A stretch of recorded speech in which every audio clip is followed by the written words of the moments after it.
Alright, so we're now moving on to our final role, which is the engineer role. Currently we have done the captain, helm, and tactical role, so we're moving on to our final role now, which is the engineer role, so let's do it. As chief engineer, you support all other members of the bridge crew by keeping the Aegis operating in top condition. You monitor vital status information about the ship's systems, allocate power needed for maneuvering and combat, and manage the ship's power grid to compensate for damage or boost its capabilities. You also manage the ship's repair teams. Keep an eye on how visible the Aegis is to other ships in the area. Right, so obviously as engineer, your role is to organize power into certain subsystems like phasers, engines, and seals. Each one has its advantages. So phasers is obviously maximum phaser power, fire at more targets at long range. Engines is faster speed, so you get to where you're going a lot quicker. And also seal level is how quickly your seals go down or how long they can stay up in that. Obviously, you can also reroute power to each subsystem, making them stronger. So, yeah. And also you got repairs, which obviously allows you to repair subsystems, which are going to take damage when you're in a fight, like warp cores, scanners, and torpedoes. But obviously, because none of them are damaged, we cannot repair any of them. So let's start with the system display. Your system's display gives vital information about the status of the ship's various systems at all times. When your ship is suffering from negative effects, this panel provides information about the source and severity of the effect. As chief engineer, you have more detail about your ship's status than any other member of the crew. Activate your system's display now. So this is the system display, which displays the layout of the ship and also the subsystems. Obviously, when a subsystem takes damage, these subsystems will turn red, which indicates damage to the subsystem. So obviously, you must be aware that when it shows red, you have to send one of these repair crews, which is one of these Spanish symbols, onto that subsystem, and they will automatically repair it. How you allocate power determines how effective each of those systems is. As situations change, you'll need to communicate with the rest of the crew to keep them supplied with power and to anticipate when to make critical adjustments. One of your most essential responsibilities as chief engineer is to distribute available power between each of the ship's major systems. Try giving maximum power to engines now. So obviously you have power allocation, which means you can put power into subsystems like phasers, engines, and seals, like I said earlier. So let's put power to engines. Full power to engines. Now try giving maximum power to shields. You'll have to reduce power to other systems first.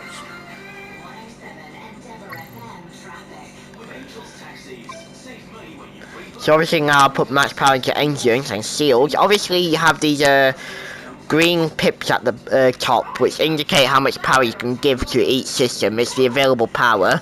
Obviously, if you put max power into one system, you only have 3 left that you can put into phasers or seals. And then once it runs out, you'll be stuck on 1 power for phasers. So keep an eye on the power and see where you need it when you're in a combat situation or where the captain wants it. So always listen to the captain's instructions, because some captains will want it in certain places, so just be aware of that. Before the ship can travel between star systems, you must make the ship ready and charge its warp coils. This draws a tremendous amount of power. You will be unable to make any further changes to power allocation or routing while prepping for warp. Begin preparing for warp now. So obviously, as chief engineer, you are in charge of warp and impulse travel. Obviously, you need to allocate the available power needed for warp drive and impulse drive. So as you see now, we're currently at impulse, and the required power is 3000. Anything below 3000 speed, which is in the engine power, you cannot impulse. So make sure you have it at 3000 the whole time. And then we turn to warp. Warp requires 5000, which is maximum engine power, and you will also need a coiled charge, which takes around 10 seconds to charge. So also be wary of the time. So when you're in a combat situation, be aware that you might need to get out there quickly, so be ready to charge warp coils. The helmsman will have a limited time to engage the warp drive, or the coils will automatically discharge to prevent damage to the ship. Warp coils charged. Warp coils charging. When the ship sustains damage, it's up to you to deploy repair crews and get critical systems back in working order. You have a limited number of crews available. You may send multiple crews to repair a single system faster, or you may spread them out to work on multiple systems at once. Activate your repair controls now. We have simulated damage to your phaser banks and scanners. Assign repair crews to both systems to get them back to full working condition. So obviously, in combat situations when an enemy fires at you and your shields are down, your subsystems will take damage, which means you'll have to struggle. If a system becomes too damaged, it will become disabled and you will not be able to use it. So, for instance, if the phaser banks get too damaged or gets destroyed, you cannot use phasers. If torpedoes get low power, then you cannot use torpedoes, etc. I think you know what I mean, so we'll move on. It's possible to increase the power to one or more systems beyond normal safe operating limits by rerouting the ship's power grid. Switch to rerouting mode now. Try diverting extra power to shields by dragging an adjacent power node over to it. You have increased maximum shield strength by drawing some power from other systems. This situation is risky, though. The extra power flowing through those conduits could cause internal damage. When you use the rerouting system, you must keep an eye on the power grid and be ready to make changes as needed. So just reset the reroutes there, so we don't have a blowout. Various systems of the ship affect how easily other vessels can detect the Aegis. The Aegis is designed to avoid detection at ranges where other Federation vessels would be easily visible to another ship's sensors. As Chief Engineer, you can monitor all systems which are affecting the ship's signature and gauge the range at which the Aegis will be detectable to other vessels. This information is vital when trying to avoid contact with hostile ships. Alright, so obviously when I stated earlier, you are in charge of the ship signature, so having 5,000 long engines will affect that.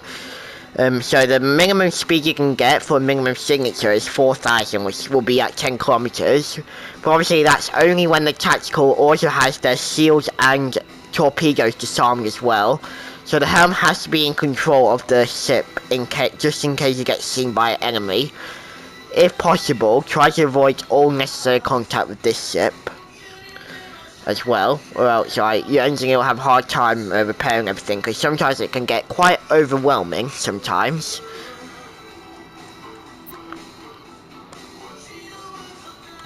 And then obviously you got the help overlay. So that's it for the engineer role. Obviously, if I have missed anything, please comment them in any of my previous videos, if it's like another role and that, so. But if it's engineer, then comment it down below in this video and we'll see what's what, really. But that's it for the engineer role, and that's it for the training simulator guides and that. But I might possibly be doing this on the other ships as well.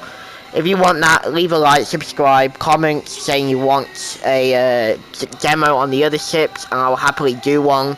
If you just want a ship demo, like a standard mission demo with the other ships, I can do that too. And then, but just comment if you want that, and then we'll see what's what, really. But thank you for watching. Hope you guys did enjoy all the demos. I'll put them all in a playlist, and if anyone wants them, they're going to be there. So, yeah, thank you for watching, and goodbye.